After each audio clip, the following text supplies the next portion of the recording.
Hello বন্ধুরা, আমরা এখন রুটি খাবো। এই যে রুটি নিয়ে আসা হয়েছে, তো খাওয়া দাওয়া শুরু হবে। আপনারা সবাই দেখতে থাকুন এবং সাথে থাকুন, পাশে থাকুন। ওকে, চলো খানি দিয়ে শুরু করে দিচ্ছি। হ্যালো বন্ধুরা, এই যে দেখো মাংস আর আলু। মাংস মেইন না, আলুটা মেইন। তো এটা হলে কি হবে? এটা হলেই কিন্তু আমাদের প্রিয় জিনিস রুটি চলে আসবে। তো এই যে দেখো রুটি নিয়ে আসলাম বাজার থেকে। আমি আনি নাই, আমার জামাই আনছে। তো ব্লগস থেকে সবাইকে অনেক অনেক ভালোবাসা রইল। তো ভিডিওটা দেখতে থাকো। সবগুলো বার করুন, ঠান্ডা হয়ে যাবে বন্ধুরা। আমরা দুইজন মানুষ, কিন্তু দেখো কতগুলা। এই যে আরিয়ান আছে একজন, তিনজন ছোট আরিয়ানার কি কয়টা খাবে? এই যে দেখো কতগুলা। এই যে দেখো কতগুলা রুটি। এই যে কতগুলা রুটি। কি আমি কি ভালো লাগে। তো খাওয়া দাওয়া জমবে ভালোই। মাংস আর পরোটা, রুটি এগুলো পরোটা, তেলে ভাজা পরোটা। আর এই যে টিস্যু দিয়ে কিন্তু তেলটা আমি সরাতে হবে, সরাই লইছি। সরানি শেষ। এই সাইডটা আর এই প্যাকেটটা রইছে। তো এই যে আমরা এখন খাই। এক এক করে সরাও নাকি খাওয়া শুরু করি? আচ্ছা, খাওয়া শুরু করি। গরম তো বন্ধুরা দেখতে থাকো।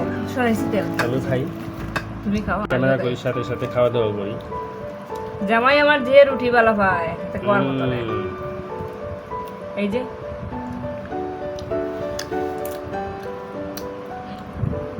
তো আমরা কিন্তু সচরাচর না, সবসময় রুটি খাই।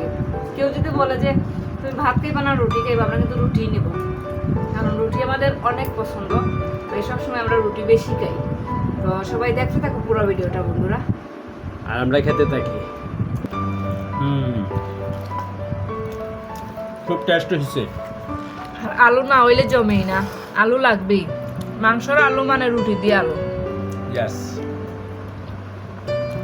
তো কে কে এইভাবে রুটি খেতে পছন্দ করেন অবশ্যই কমেন্টে জানাবেন। রুটি লাভার যারা আছেন, এটা তেলে ভাজা পরোটা অবশ্যই, তারপর রুটি বলছি। এখনকার সময়ে বেশিরভাগ মানুষের রুটি লাভার। এক সময় ছিল যে সবাই ভাত খেত, ভাত পছন্দ করতো। এদের কাছে লজিক ছিল। এখন আগে মানুষের বাধ্য হয়ে রুটি খাইতো, এখনো মানুষ বাধ্য হয়ে রুটি খায়। শুধুমাত্র শ্রেণীটার পরিবর্তন হয়েছে। ঠিক আছে? আগে কম রুচির মানুষেরা টাকার অভাবে এই আটা কিনা, তো লাল আটা খোলা আটা খাইতো। 4 টাকা 5 টাকা কেজি ছিল তখন খাইতো। এটা মানে গরিবের ঘরে দুপুরেও আটা রুটি খাইতো বাধ্য হইয়া, কম রুচির মানুষের করে। আর বড় লোকটা তো রুটি খাওয়াটা মানে আর এখন বেশি রুচির মানুষরা বাধ্য হইয়া রুটি খাইতে হবে। আর কম রুচির মানুষরা এখন ভাত খায়, পোলাও খায়। এটাই সময়ের ব্যবধানে, এটাই বাস্তব। এটাই বাস্তবতা। সময় সব কিছু শিখিয়ে দেয়। সময়ের অপেক্ষায় থাকতে হয়, আর সময়ের অপব্যবহার করতে নাই। তো যাই হোক, কথাবার্তা বললাম, এখন খাওয়া দাওয়া করি। আপনারা সবাই ভালো থাকবেন।